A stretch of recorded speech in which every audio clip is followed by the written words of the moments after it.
Hi guys, welcome to Guru use channel. India அப்படிங்கிற நாடு எடுத்துக்கிட்டாலே பாத்தீங்க அப்படின்னா ஏகப்பட்ட விஷயங்கள், ஏகப்பட்ட ரகசியங்களை உள்ளடக்கினதா இருக்குது. அப்படி இருக்கும்போது இந்தியர்களுடைய வரலாறு நம்ம எடுத்து பார்க்கும்போது இன்னைக்கு நம்ம எவ்வளவு விஷயங்கள் தெரிஞ்சுக்கிட்டாலும் நமக்கு தெரியாத பல புதிர்களை உள்ளடக்கின மிகப்பெரிய ஒரு மர்மமாக தான் இந்த இந்திய நாடு அப்படிங்கறதே இருக்குது. அப்படி இருக்கும்போது இன்னைக்கு உலகத்துல ஏகப்பட்ட நாடுகளை பத்தி நம்ம பெருமையா பேசுறோம். அந்த நாட்டுல இதை கண்டுபிடிச்சாங்க, இந்த நாட்டுல அதை கண்டுபிடிச்சாங்க அப்படின்னு எவ்வளவு விஷயங்கள் பேசுறோம். ஆனா இந்திய நாடு தான் உலகத்திலே ரொம்ப ஒரு பவர்ஃபுல்லான ஒரு நாடு. மனித நாகரிகத்துக்கு மிகப்பெரிய எடுத்துக்காட்டா இருக்கக்கூடியது இந்தியா தான் அப்படின்னு சொன்னா உங்களால நம்ப முடியுமா? இன்னைக்கு இந்தியர்களை பத்தி நிறைய பேர் ரொம்ப மோசமா நினைச்சிட்டு இருக்காங்க. இந்திய டெவலப்மெண்ட் இல்லைன்னு நினைச்சிட்டு இருக்கிறோம். ஆனா கிட்டத்தட்ட 3000 வருஷங்களுக்கு முன்னாடி போனீங்க அப்படின்னா, அதாவது உலகத்திலே ரொம்ப டெவலப்டான, அது மட்டும் இல்லாம பல விஷயங்கள்ல தேர்ந்து விளங்கின மிகப்பெரிய நாடு அப்படின்னா இந்தியா தான். ஏன் கிட்டத்தட்ட 3000 வருஷங்களுக்கு முன்னாடி போனீங்க அப்படின்னா வேர்ல்டுலே பெஸ்ட் டெவலப்டு கண்ட்ரி அப்படின்னா இந்தியா தான் சொல்லணும். அப்படி இருந்த நாடு தான் இன்னைக்கு பாத்தீங்க அப்படின்னா மத்த நாடுகளை பார்த்து பொறாமப்படுற அளவுக்கு நம்ம ஒரு டெவலப்பிங் கண்ட்ரி அப்படிங்கிற ரேஞ்சுக்கு வந்துட்டோம். அப்படி என்ன 3000 வருஷங்களுக்கு முன்னாடி ரொம்ப பெஸ்டா இருந்தது இந்தியா? அப்படி என்ன மனிதர்கள் பண்ணிட்டாங்க அப்படின்னா, அதாவது இது ஒரு சாதாரண விஷயமே கிடையாது. இந்தியாவில் இருக்கக்கூடிய one of the most powerful board அப்படிங்கறது கூட எடுத்துக்காங்க. அந்த காலகட்டத்தில் வரலாற்றில் நம்ம எடுத்து பார்க்கும்போது இந்தியாவிலே ரொம்ப பவர்ஃபுல்லா இருந்த ஒரு மிகப்பெரிய துறைமுகம். அந்த துறைமுகத்துல பாத்தீங்க அப்படின்னா ஏகப்பட்ட வர்த்தகம் நடந்திருக்கு அப்படின்னு சொல்லப்படுது. அந்த வர்த்தகம் இந்தியாவில இருந்து உலகம் முழுக்க எல்லாருக்கும் போய் சேருது அப்படின்னு சொல்லப்படுது. இன்னைக்கு உலகத்துல பல பேர் யூஸ் பண்ணக்கூடிய ஒரு முக்கியமான விஷயமே இந்தியாவில் இந்த இடத்துல தான் கிடைச்சது அப்படின்னு சொன்னா உங்களால நம்ப முடியுமா? அது மட்டும் இல்லாம இந்தியாவிலே பாத்தீங்க அப்படின்னா முதல்ல ஒரு சில விஷயங்கள்லாம் இந்த இடத்துல செஞ்சிருக்காங்க. அது மட்டும் இல்லாம அந்த காலகட்டத்தில் பாத்தீங்க அப்படின்னா கிட்டத்தட்ட 2000 வருஷங்களுக்கு முன்னாடியே இந்தியாவில் கிட்டத்தட்ட மிகப்பெரிய செல்வ செழிப்போட வாழ்ந்த ஒரு மிகப்பெரிய ஒரு இடம்னா அந்த இடம் தான். அப்படி அவ்வளவு பெரிய செல்வத்தோட வாழ்ந்த இடம் ஒரே ராத்திரியில இருந்த இடமே தெரியாம காணா போனுச்சு அப்படின்னு சொன்னா உங்களால நம்ப முடியுமா? அப்படி என்ன அந்த இடம்? அந்த இடம் எப்படி காணா போனுச்சு? அங்க என்னதான் செஞ்சாங்க? இந்த கேள்விக்கெல்லாம் தான் இந்த வீடியோல பார்க்க போறோம். கடைசி ஸ்கிப் பண்ணாம வாட்ச் பண்ணுங்க. இன்னைக்கு இருக்கக்கூடிய கேரளாவை எடுத்துக்கிட்டீங்க அப்படின்னா கேரளா பக்கத்துல கொடுங்கலூர் அப்படிங்கிற ஒரு இடம் இருக்குது. இந்த கொடுங்கலூர் அப்படிங்கிறது அரேபியன் சீயை ஒட்டி கேரளாவுடைய ஒரு எண்டுல இருக்குது, கடலோரத்துல.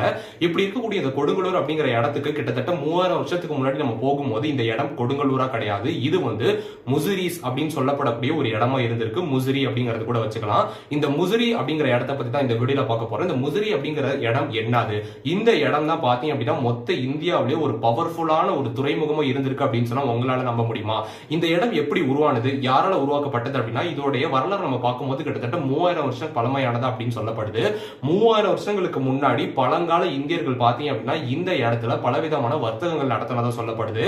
அதுக்கப்புறமேட்டு பாத்தீங்க அப்படின்னா கிட்டத்தட்ட 2000 வருஷங்களுக்கு முன்னாடி போகும்போது அந்த காலகட்டத்தில் இந்த இடம் பயங்கர டெவலப்டா இருந்ததா சொல்லப்படுது. அப்படி இருக்கும்போது இந்த இடத்துல என்ன பண்ணாங்க அப்படின்னா, அதாவது உலகத்திலே பாத்தீங்க அப்படின்னா இன்னைக்கு பிளாக் கோல்டு அப்படின்னு சொல்லப்படக்கூடிய பெப்பர் அப்படிங்கிறது, அதாவது மிளகு அப்படிங்கறதே உலகத்துல முதல்ல கிடைச்சது இங்கதான் அப்படின்னு குறிப்பிடப்பட்டிருக்கு. இந்தியர்கள் குறிப்பிடல, வேற யாரும் குறிப்பிடல. வெளிநாட்டுல இருந்து வந்த வர்த்தகர்கள் நிறைய பேர் இங்க அதை கண்டுபிடிச்சு அதை வாங்கி பயன்படுத்தினதுக்கு அப்புறமேட்டு அவங்களுடைய புக்ஸ்லயே குறிப்பிட்டிருக்காங்க. இங்க யார் யாரெல்லாம் வந்திருக்காங்க அப்படின்னா, அதாவது இந்தியாவில பாத்தீங்க அப்படின்னா பழங்காலத்துல முதல்ல பெப்பர் அப்படிங்கறதே இங்கதான் முதல்ல விவசாயம் செஞ்சு அதை கல்டிவேட் பண்ணிருக்காங்க. அப்படி பண்ணும்போது இந்த பெப்பருக்காக யார் யார் வந்திருக்காங்க அப்படின்னா சீனர்கள் வந்திருக்காங்க அப்படின்னு சொல்லப்படுது. அது மட்டும் இல்லாம எகிப்தியால இருந்து பல பேர் வந்ததா சொல்லப்படுது. கிரேக்க நாகரிகத்திலிருந்து பல பேர் வந்ததா சொல்லப்படுது. சோ இந்த மாதிரி உலகம் உருவாகி மிக பழமையான நாகரிகத்துல வாழ்ந்த பல அரசர்களா இருக்கட்டும், பல மனிதர்களா இருக்கட்டும், ரொம்ப தூரத்திலிருந்து டிராவல் பண்ணி இந்த இடத்துக்கு வந்ததா கூறப்படுது. அவங்க ஏன் இந்தியாவுக்கு வரணும் அப்படின்னா, அது இந்த பெப்பர் அப்படிங்கறதே முதல்ல இந்தியாவில தான் தோன்றுறது, வேற எங்கேயுமே கிடையவே கிடையாது. சோ அப்படி அந்த காலகட்டத்தில் பாத்தீங்க அப்படின்னா, அதாவது இந்த இடத்துக்கு முதல்ல வந்ததா ரோமானியர்கள் தான் முதல்ல இந்த இடத்தை கண்டுபிடிச்சதா சொல்லப்படுது. கிட்டத்தட்ட 2000 வருஷங்களுக்கு முன்னாடி ரோமானியர்கள் தான் கடல் கடந்து இந்த இடத்தை அடைஞ்சதா கூறப்படுது. அவங்க எதை தேடி வந்தாங்க அப்படின்னா, அதாவது ரொம்ப ஃபேமஸான மிளகு தேடி தான் வந்திருக்காங்க, அதாவது பெப்பர். இந்த பெப்பர் அப்படிங்கறது பிளாக் கோல்டு அப்படிங்கறது கூட சொல்றாங்க. அப்படி ரோமானியர்கள் வந்த போது இந்த மிளகுக்காக தான் கேரளாக்கு வந்திருக்காங்க. அப்படி இந்த மிளகு வாங்குறதுக்கு, அதாவது அந்த காலகட்டத்தில் பாத்தீங்க அப்படின்னா ஒரு பொருளை வாங்கணும் அப்படின்னா பண்டமாற்று முறை தான் அந்த காலகட்டத்தில் இருக்கும். என்கிட்ட ஏதாவது வேல்யூபிளான பொருள் இருக்கும், உங்ககிட்ட எனக்கு தேவையான வேல்யூபிளான பொருள் இருக்கும். இந்த பொருளை எக்ஸ்சேஞ்ச் பண்ணி தான் நம்ம வாங்கிப்போம். ஆனா அந்த காலகட்டத்தில் அந்த ரோமானியர்கள் பாத்தீங்க அப்படின்னா அவங்க எந்த பொருளை எக்ஸ்சேஞ்ச் பண்ண தயாரா இல்ல. அதுக்கு பதிலா இந்த உலகத்தில் விலை உயர்ந்த தங்க காசுகளை கொடுத்து அந்த பெப்பரை வாங்க தயாரா இருந்தாங்க. அந்த அளவுக்கு ரொம்ப வேல்யூபிளான ஒரு பொருளா தான் இந்த மிளகு அப்படிங்கிறது இருந்திருக்கு. ஏன் அப்படின்னா உலகத்திலே பாத்தீங்க அப்படின்னா முதல்ல இந்த மிளகு அப்படிங்கறத உருவாக்குன, விவசாயம் பண்ணி கல்டிவேட் பண்ண முதல் இடம்ங்கிறதே இந்தியா தான். இந்தியர்கள் தான் இந்த உலகத்துக்கு பெப்பர் அப்படிங்கறத அறிமுகப்படுத்தினாங்க. அவ்வளவு வேல்யூபிளான இந்த பெப்பர் தான் பிளாக் கோல்ட் ஆஃப் இந்தியாங்கிறது கூட சொல்றாங்க. ஏன் உலகத்தில் இருக்கக்கூடிய மிகப்பெரிய பிளாக் கோல்ட் அப்படின்னா பெப்பர் தான். அப்படி இந்த பெப்பரை வாங்குறதுக்கு தான் பாத்தீங்க அப்படின்னா அவ்வளவு அரசர்கள், அவ்வளவு பேர் வந்து தங்க காசு கொடுத்து வாங்குறதுக்கு தயாரா இருந்தாங்க. ரோமானியர்கள் வந்ததுக்கு அப்புறமேட்டு பாத்தீங்க அப்படின்னா எகிப்தியர்கள் வராங்கன்னு சொல்லப்படுது, கிரேக்கர்கள் வராங்கன்னு சொல்லப்படுது, இவ்வளவு சீனர்கள் இங்க வந்திருக்காங்க அப்படின்னு சொல்லப்படுது. அது மட்டும் இல்லாம பல முகலாய அரசர்கள் வந்ததா சொல்லப்படுது. இப்படி உலகம் ஃபுல்லா எல்லா இடத்துல இருந்து பல அரசர்கள் வந்து இந்த மிளகு வாங்கிட்டு போறதுக்கு அவ்வளவு தயாரா இருந்தாங்க. தன்னுடைய செல்வத்தை வித்து கூட இந்த பெப்பரை வாங்குறதுக்கு அவ்வளவு தயாரா இருந்தாங்க. அதுக்கு காரணம் என்ன அப்படின்னா அந்த காலகட்டத்தில் பாத்தீங்க அப்படின்னா ஏகப்பட்ட நோய்கள் வந்துட்டு இருந்தது, உடல்ல ஏகப்பட்ட பிரச்சனைகள் வந்துட்டு இருந்தது. இதுக்கெல்லாம் வந்து என்ன தீர்வு அப்படின்னு அந்த காலகட்டத்தில் அவங்க பார்க்கும்போது சிம்பிளான ஒரு தீர்வா சின்ன ஒரு மிளகு அப்படின்னு சொல்லப்படக்கூடிய இந்த விஷயத்துல அவ்வளவு மருத்துவ குணம் இருந்ததை அவங்க வந்து அந்த காலகட்டத்தில் கண்டறிஞ்சாங்க. இன்னைக்கு பெப்பரை நம்ம சாப்பிட்டோம், உணவுல சேர்த்துக்கிட்டோம் அப்படின்னா அதோடைய பெனிஃபிட்ஸ்ங்கிறது நமக்கு வந்து சொல்ல முடியாத அளவுக்கு ஏகப்பட்டது இருக்குது. கேன்சரை குணப்படுத்தும், இருமல் சளியை குணப்படுத்தும், ஹார்ட் டிசீஸை குணப்படுத்தும், டயபெட்டிஸை கண்ட்ரோல்ல வச்சுக்கும், பிரெயினுக்கு ரொம்ப நல்லது. இந்த மாதிரி ஏகப்பட்ட விஷயங்கள் இருக்குது. இவ்வளவு பழமையான இந்த பெப்பரை பத்தி கேரளாவில் இருக்கக்கூடிய மலையாளர்கள் மட்டுமே இதை பத்தின விஷயங்கள்ல வந்து கவனமா இருந்ததில்லை, இதோடைய அருமைகள் வந்து அறிஞ்சவங்க இல்ல. தமிழர்களுக்குள்ள இதுல வந்து ரொம்ப கவனமா இருந்திருக்காங்க. இதை பத்தின அறிவியல் உண்மைகள் வந்து உலகத்துக்கு வெளிப்படுத்திருக்காங்க அப்படிங்கிறது திரிகடுகம் அப்படிங்கிற ஒரு நூல் மூலியமா நமக்கு வெளிப்படுது. அதுலதான் பாத்தீங்க அப்படின்னா சுக்கு, மிளகு, திப்பிலின்ட்டு பெப்பருடைய பெனிஃபிட்ஸ் வந்து குறிப்பிட்டிருக்காங்க. அது மட்டும் இல்லாம தமிழ்ல பாத்தீங்க அப்படின்னா அதாவது சங்கம் லிட்ரேச்சர், அதாவது சங்க இலக்கிய நூல்கள் நம்ம எடுத்து பார்க்கும்போது அதுலயுமே இந்த முசிறி அப்படிங்கிற இடத்தை பத்தி குறிப்பிட்டிருக்காங்க. அதுல வந்து முசிறி பட்டணம் அப்படின்னு சொல்லப்படக்கூடிய இந்த ஒரு இடத்த வந்து அந்த நூல்ல வந்து குறிப்பிடப்பட்டதா சொல்லப்படுது. அப்ப பாத்தீங்க அப்படின்னா இந்த இடத்துல தமிழர்களும் இந்த இடத்துல வந்து வாழ்ந்திருக்காங்க, இருந்திருக்காங்க. சோ அப்படி தமிழர்கள், மலையாளர்கள் எல்லாரும் கலந்து வாழ்ந்த வணிகம் செஞ்ச ஒரு இடமா தான் இந்த ஒரு இடம் இருந்திருக்கு. அப்படிதான் இந்த இடத்துல இந்த பெப்பர் அப்படிங்கிறது உருவாகி உலகம் ஃபுல்லா பல இடங்களுக்கு போயிட்டு இருந்திருக்கு அப்படின்னு சொல்லப்படுது. இந்த இடம் வந்து யாரால ஆட்சி செய்யப்பட்டது அப்படின்னா சேர அரசர்களால தான் ஆட்சி செய்யப்பட்டது. இந்த ரீஜன்ஸ் கேரளா அப்படின்னு சொல்லப்படுது. ஏன் அப்படின்னா கேரளா அப்படிங்கிற ரீஜனே சேரர்களால உருவாக்கப்பட்டது நமக்கு தெரியும். சோ அப்படி சேர அரசர்கள் தான் வந்து அந்த இடத்துல வந்து ஆட்சி செஞ்சுட்டு இருக்காங்க. அதுக்கப்புறமேட்டு பாத்தீங்க அப்படின்னா சேர அரசர்களால தான் இந்த வணிகம் அப்படிங்கறதே அதிகபட்சமா நடத்தப்பட்டது சொல்லப்படுது. அது மட்டும் இல்லாம அந்த இடத்தை பத்தி பல தமிழ் இலக்கியங்கள்ல வந்து குறிப்பிட்டிருக்காங்க அப்படின்னு சொல்லப்படுது. அது மட்டும் இல்லாம இங்க பாத்தீங்க அப்படின்னா அதாவது யவனர்கள் வந்து வணிகம் செஞ்சதா சொல்லப்படுது. யவனர்கள் அப்படின்னா கிரேக்கர்களை தான் வந்து தமிழ்ல யவனர்கள் அப்படின்னு குறிப்பிடுவாங்க. இந்த யவனர்களை பத்தி பல பழங்கால தமிழ் இலக்கிய நூல்கள்ல பல பாடல்கள்ல வந்து குறிப்பிடப்பட்டிருக்கு. அப்ப தமிழர்களுக்கு பாத்தீங்க அப்படின்னா அந்த காலகட்டத்துல வேர்ல்டு வைட் லிங்க் இருக்கு அப்படிங்கிறதுக்கு இந்த மாதிரி விஷயங்கள் மூலமா நமக்கே தெரியுது. அவ்வளவு பழமையான காலகட்டத்துல பாத்தீங்க அப்படின்னா அவ்வளவு பழமையான ஒரு தமிழ் நூல்ல வந்து வணிகம் செஞ்சோம் வேர்ல்டு ஃபுல்லா அப்படிங்கறத ஒரு பாடல்ல வெளிப்படுத்திருக்காங்க அப்படின்னா அப்ப அவங்க வந்து தமிழர்கள் எவ்வளவு மாடர்னைஸா இருந்திருக்காங்க அப்படிங்கிறது இதுல இருந்து நமக்கு தெரியுது. இது மட்டும் இல்லாம பாத்தீங்க அப்படின்னா இந்த இடத்துல ஒரு மிகப்பெரிய வரலாறு இருக்குது. அது என்ன அப்படின்னா சேரலாதன் பெருஞ்சோட்டுத்தியன் அப்படின்னு சொல்லப்படக்கூடிய ஒரு மிகப்பெரிய சேர அரசர் பாத்தீங்க அப்படின்னா மகாபாரதம் நடந்த அந்த காலகட்டத்துல குருக்ஷேத்திர போர் நடந்தப்ப பாத்தீங்க அப்படின்னா அதுக்கு தேவையான போர் வீரர்களை இங்க இருந்த அந்த சேர மன்னர் வந்து அனுப்புனதா சொல்லப்படுது.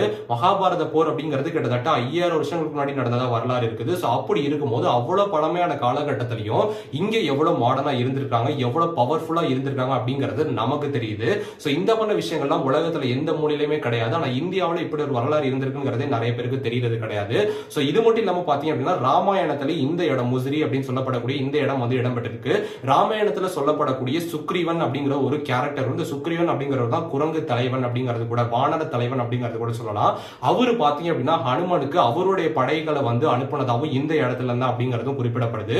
சோ அந்த அளவுக்கு பழமையான நாகரிகம் கொண்ட ஒரு பவர்ஃபுல்லான இடம் தான் முசிறி அப்படிங்கிறது கூட சொல்லப்படுது. அது மட்டும் இல்லாம இந்த இடத்துக்கு பாத்தீங்க அப்படின்னா பல சீனர்கள் வந்ததா கூறப்படுது.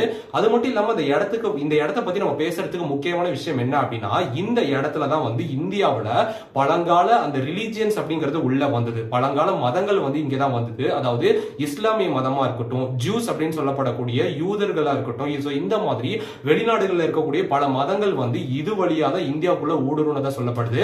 இதை விட ரொம்ப இன்ட்ரெஸ்டிங்கான விஷயம் என்ன அப்படின்னு பாத்தீங்கன்னா இந்தியாவிலேயே முதல் மசூதி அப்படிங்கிறது கேரளாவில் இந்த இடத்துல தான் வந்து கட்டப்பட்டதா கூறப்படுது. சோ அப்படிதான் பாத்தீங்க அப்படின்னா இந்த இடம் அவ்வளவு பழமையானதா இருந்திருக்குது. உலகம் ஃபுல்லா கனெக்ஷன் இருக்கக்கூடிய மிக பழமையான இடமா இது சொல்லப்படுது. சோ மிளகு மட்டும் இல்லாம பாத்தீங்க அப்படின்னா இந்த இடத்துல ஏகப்பட்ட பொருட்கள் வணிகம் செய்ததா சொல்லப்படுது. அது மட்டும் இல்லாம ஸ்பைசஸ் அப்படிங்கிற விஷயத்துல வரக்கூடிய எல்லா பொருட்களுமே இந்த இடத்துல வந்து வணிகம் செஞ்சிருக்காங்க. மிளகாயை வந்து வணிகம் செஞ்சிருக்காங்க. அது மட்டும் இல்லாம சமையலுக்கு தேவையான ஏகப்பட்ட விஷயங்கள், மஞ்சள் இந்த இடத்துல வணிகம் செஞ்சிருக்காங்க. அது மட்டும் இல்லாம பாத்தீங்க அப்படின்னா இன்னைக்கு உடல்ல போடக்கூடிய மிகப்பெரிய ஆடைகளை வந்து இந்த இடத்துல வந்து வணிகம் செஞ்சிருக்காங்க. தமிழ்நாட்டுல இந்தியாவில் இருக்கக்கூடிய அந்த காலகட்டத்தில் யூஸ் பண்ண பழங்கால ஆடைகளை வந்து வடிவமைச்சு அதை இந்த இடத்துல வந்து வணிகம் செஞ்சிருக்காங்க.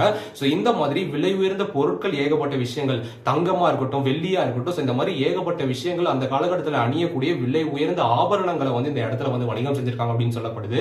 இவ்வளவு பழமையான நாகரிகம் கொண்ட இந்த இடம் பாத்தீங்க அப்படின்னா உலகத்தில் இருக்கக்கூடிய எல்லா அரசர்களும் எல்லாராலையும் வந்து வணிகம் செஞ்சு இந்த இடத்துல பொருட்கள் வாங்கப்பட்ட ஒரு பவர்ஃபுல்லான ஒரு மிக முக்கியமான ஒரு இடம் தான் அது முசிறி அப்படிங்கிறது.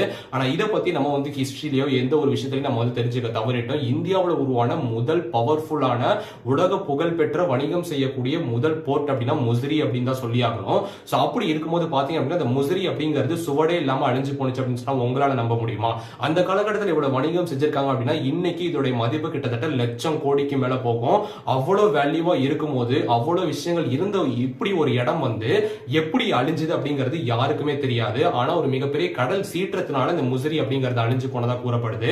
அப்படி அழிஞ்சதுக்கு அப்புறம் அங்க இங்க இருந்தவங்க என்ன ஆனாங்க, இங்க இருந்த பொருட்கள் என்னாச்சு, எந்த ஒரு சுவடுமே இல்லாம ஒரே ராத்திரியில இது வந்து காணா போயிருச்சு அப்படிங்கிறது கூட கூறப்படுது ஹிஸ்டரியில. இங்க இருந்து என்ன கிடைச்சிருக்கு அப்படின்னா கடைசியில் இந்த மக்கள் யூஸ் பண்ண அந்த பொருட்கள் பாட்டரின்னு சொல்லப்படக்கூடிய அந்த பானைகளா இருக்கட்டும், சாப்பாட்டுக்கு உணவுக்கு உபயோகப்படுத்தின பாத்திரங்களா இருக்கட்டும், அது மட்டும் இல்லாம கொஞ்சம் ஜுவல்ஸா இருக்கட்டும், ஆபரணங்களா இருக்கட்டும், இது மட்டும் தான் கிடைச்சுன்னு சொல்லப்பட்டுச்சு தவிர அங்க வாழ்ந்த மனிதர்களுடைய அடையாளம் சுவடே தெரியாம அவங்க எங்க போனாங்க அப்படிங்கிறது மிகப்பெரிய மர்மமா இருக்குது. அது என்ன அப்படின்னா கிட்டத்தட்ட 1341வது ஆண்டுல பாத்தீங்க அப்படின்னா ஒரு மிகப்பெரிய ஒரு பூகம்பம் ஏற்பட்டதா சொல்லப்படுது. அதனுடைய விளைவா பாத்தீங்க அப்படின்னா ஒரு மிகப்பெரிய சுனாமி ஏற்பட்டிருக்கு. அந்த சுனாமி வந்ததுக்கு அப்புறமேட்டு தான் பாத்தீங்க அப்படின்னா ஒரு பயங்கரமான ஒரு இடி மின்னல் கூடிய ஒரு மழை பெய்ததா சொல்லப்படுது. இதுக்கு அப்புறமேட்டு பாத்தீங்க அப்படின்னா அந்த இடம் வந்து சுவடே இல்லாம அழிஞ்சு போயிருச்சு, கடலோட கடலா காணா போயிருச்சு அப்படின்னு சொல்றாங்க. அதுக்கப்புறமேட்டு அங்க இருந்தவங்க என்ன ஆனாங்க, இந்த இடம் வந்து அழிஞ்சதுக்கு அப்புறமேட்டு என்ன நடந்தது, எந்த ஒரு விஷயமே தெரியாது. இன்னைக்கு வந்து இந்தியாவில் இருக்கக்கூடிய ஹிஸ்டரியிலே ரொம்ப ஒரு மர்மம் நிறைஞ்ச ஒரு ஹிஸ்டரி அப்படின்னா இந்த முசிறி அப்படிங்கிற இடம் காணா போனது அப்படிங்கிறது கூட சொல்லப்படுது. சோ இப்படி ஒரே ராத்திரியில இந்த ஒரு இடம் முசிறி அப்படிங்கிற இடம் வந்து காணா போனதுக்கு அப்புறம் என்ன நடக்குது அப்படின்னா இன்னைக்கு இருக்கக்கூடிய கேரளாவுல கொச்சி அப்படிங்கிற இடம் தான் இந்த ஒரு இடத்த வந்து ரீப்ளேஸ் பண்ணுது அப்படின்னு சொல்றாங்க. அது காணா போனதுக்கு அப்புறமேட்டு வணிகம் வர்த்தகம் அப்படிங்கிறது அதிகபட்சமா கொச்சி அப்படிங்கிற இடத்துல அதிகமா நடத்தப்பட்டதா சொல்லப்படுது. அதுக்கப்புறமேட்டு கொடுங்கலூர் அப்படிங்கிற இடமா அது வந்து உருவாகுது. இன்னைக்கு கேரளாவில் இருக்கக்கூடிய இந்த கொடுங்கலூர் கொச்சிங்கிற இடம் தான் அந்த காலகட்டத்தில் முசிறி அப்படிங்கிற இருந்த மிகப்பெரிய ஒரு வணிக துறைமுகமா இருந்ததா கூறப்படுது.